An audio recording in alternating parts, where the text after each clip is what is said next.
எல்லோருக்கும் வணக்கம். பத்ரிநாத் கோவிலோட 2வது பதிவை பார்ப்போம். பத்ரிநாத் கோவிலை சுற்றி 5 நதிகள் ஓடிட்டு இருக்கு. அதில் அலக்நந்தா நதி. அலக்நந்தா நதியில் நம்ம யாரும் கை வைக்க முடியாது, குளிக்க முடியாது, சாத்தியக்கூறு இல்லாத நதி.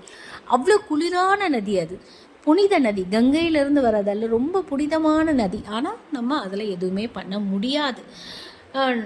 நாரத குண்டம்னு ஒரு நதி ஓடிட்டுருக்கு. கூர்மதாரான்னு ஒரு நதி இருக்குது. கூர்மதாரா நதியில் சமைக்கிறதுக்காக எல்லாம் எடுக்கிறாங்க.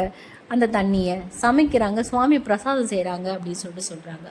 தப்தகுண்டம்னு ஒரு நதி இருக்குது. தப்தகுண்டம் நதி பார்த்திங்கன்னா அனல் பறக்கும் தண்ணி, கொதிக்கிற தண்ணி அப்படி சொல்கிற அளவுக்கு அனல் பறக்கும். அதில் நம்ம நேரடியாக குளிக்கவே முடியாது. ஒரு நீர்வீழ்ச்சி மாதிரிலாம் இருக்காது, ஒரு பைப் உள்ளே வர மாதிரி தெரியும் நமக்கு. அந்த மாதிரி தண்ணி ஒரு குளம் மாதிரி இருக்கும். அதில் விழுந்து அதுக்கப்புறம் வெளியே வர அந்த நதியில் தான் நம்ம குளிக்கலாம். இந்த நதி பார்த்திங்கன்னா சூரியன் இங்கே சுவாமியை தரிசனம் பண்ணிட்டு இதில் நீராடினதால இதுக்கு கொதிக்குது இந்த தண்ணி அப்படின்ட்டு புராணங்கள் சொல்கிறாங்க. அதனால் சூரியனால் ஏற்படும் வியாதிகள் தீரும். சூரியனால் ஏற்படுற தோஷங்கள் நீங்கும், கிரக தோஷங்கள் நீங்கும். இங்கே சூரியன் தகப்பனார் ஸ்தானம்னு சொல்லுவாங்க. தகப்பனாரால் ஏற்படுற தகப்பனார் வழி பிரச்சனைகள் எல்லாமே இங்கே தரிசனம் பண்ணோம்னா தீந்துரும். அடுத்த பதிவில் இன்னும் சிறப்பாக சொல்கிறேன். மகிழ்ச்சியாக இருங்க.